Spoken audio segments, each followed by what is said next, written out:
Ketika kejujuran hilang dari pemimpin, maka penderitaan jatuh kepada rakyat.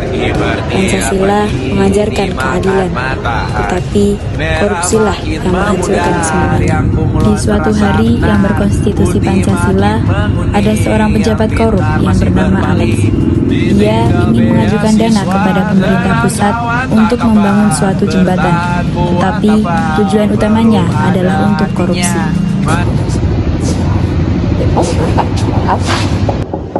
Permisi Pak. Siapa? Ini Pak, saya Pak Gubernur. Siapa masuk? Begini Pak, saya ingin mengajukan dana untuk pembangunan jembatan sepanjang 2 km. Itu untuk mempermudah akses dan ekonomi masyarakat. Apakah Bapak menyetujuinya? Ya, saya mengajukan dana 10 triliun rupiah untuk pembangunan jembatan sepanjang 2 km dengan kualitas yang tinggi. Saya jamin kualitasnya pasti tinggi. Ya, untuk memudahkan ekonomi masyarakat dalam berdagang dan ekonomi secara nasional. Di ajukan dananya juga termasuk daerah dengan hasilnya menghubungkan 2 provinsi yang sangat sibuk, ya itu seperti ibu kota dengan kota-kota atau city lainnya. Maka dengan itu saya setuju dengannya untuk mempermudah sedikit masyarakat. Tidak setuju? Oke. Oke Pak, terima kasih. Saya janji ini bakal jadi proyek yang sukses lah, lancar. Ya. Oke Pak, terima kasih Pak. Ya, sama-sama.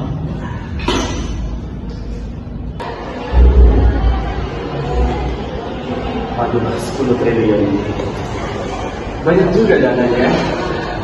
Bisa saya beli.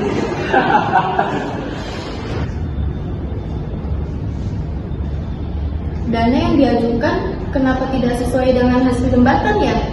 Apakah ada korupsi di sini?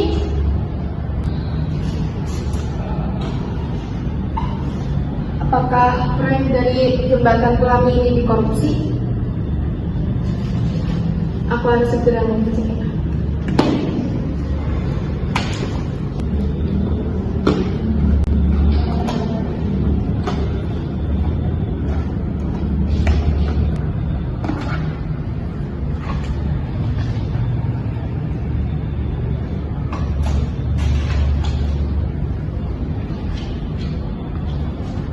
Benar saja, dana untuk proyek jembatan Pelangi ini benar-benar korupsi. Aku harus segera melaporkan. Kepala Jaksa.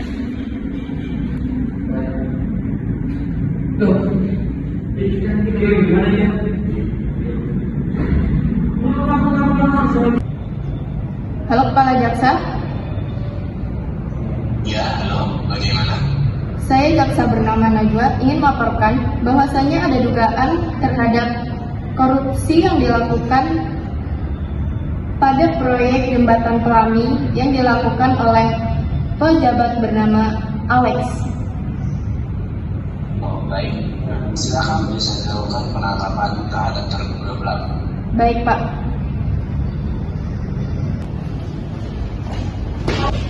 Selamat pagi Pak Alex, kami dari Kejaksaan membawa surat perintah untuk Anda atas dugaan kasus korupsi proyek pembangunan jembatan Pelangi. Mohon kerjasamanya untuk Anda bisa ikut kami ke kantor untuk interogasi lebih lanjut. Saya nggak bisa apa-apa sih. Kami membawa surat perintah yang di sini sudah jelas bahwa Anda pelaku dari korupsi tersebut. Loh, tapi saya memang tidak ada bersalah, saya tidak ngelakuin apa-apa. Tapi kami sudah membawa surat perintah dan di sini tertera nama Anda sebagai pelaku dari korupsi tersebut. Ya, baiklah, saya ikut kalian. Silakan.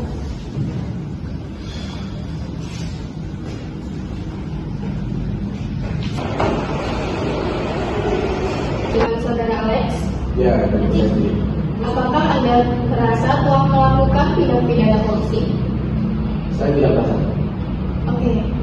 Kenapa hasil pembangunan jembatan tidak sesuai dengan proposal yang Anda ajukan? Sebenarnya bukan tidak sesuai, tapi saya hanya mengubahnya sedikit. Lalu kenapa ada kucuran dana mencurigakan di rekening Anda di luar pemasukan Anda yang sah secara hukum? Itu sebenarnya saya mendapatkan warisan dari orang tua saya.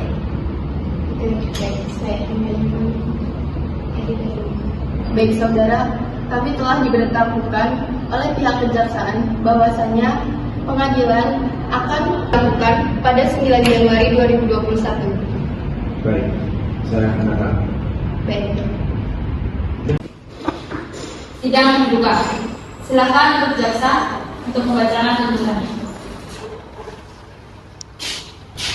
Kami telah melakukan riset dan menemukan dugaan korupsi terhadap saudara Alex terhadap jembatan Pelangi, yaitu titanium seberat 100.500 ton dengan harga 2,5 triliun, dia ganti dengan baja ringan dengan harga 1,5 triliun. Lalu beton C140 dengan harga 4,5 triliun, dia ganti dengan beton C120 dengan harga 3,5 triliun. Lalu gaji karyawan dengan 500 pekerja, 2 insinyur dan 2 teknik sipil yang seharusnya 500 miliar, dia turunkan menjadi 300 pekerja dengan gaji 250 miliar. Dan dengan ini dugaan korupsi yaitu 2,2 juta triliun. Silakan untuk pengacara untuk membacakan pembelaan terhadap terdakwa. Kami juga telah melakukan riset dan telah menemukan fakta bahwa yang terdakwa tidak melakukan korupsi. Dan kami juga sudah melihat di dalam proposal sama dengan yang di lapangan. Kan saksi untuk berbicara. Saya dari Badan Pengaudit Keuangan Negara telah menemukan beberapa kecurangan yang dilakukan oleh pejabat Alex dengan melakukan korupsi sebesar yang telah disebutkan tadi. Waktu saya masih menjadi pengamat dalam persidangan ini, sehingga Alex diduga dan sudah dipastikan dia bersalah atas kasus korupsi. Dengan ini, saudara Alex dinyatakan bersalah dan dijatuhi hukuman penjara seumur hidup. Dengan ini sidang ditutup. Sebagai bangsa yang ingin mewujudkan keadilan sosial, maka jadilah warga negara yang mematuhi aturan hukum. Mari wujudkan Indonesia yang bersih, adil, dan bermartabat.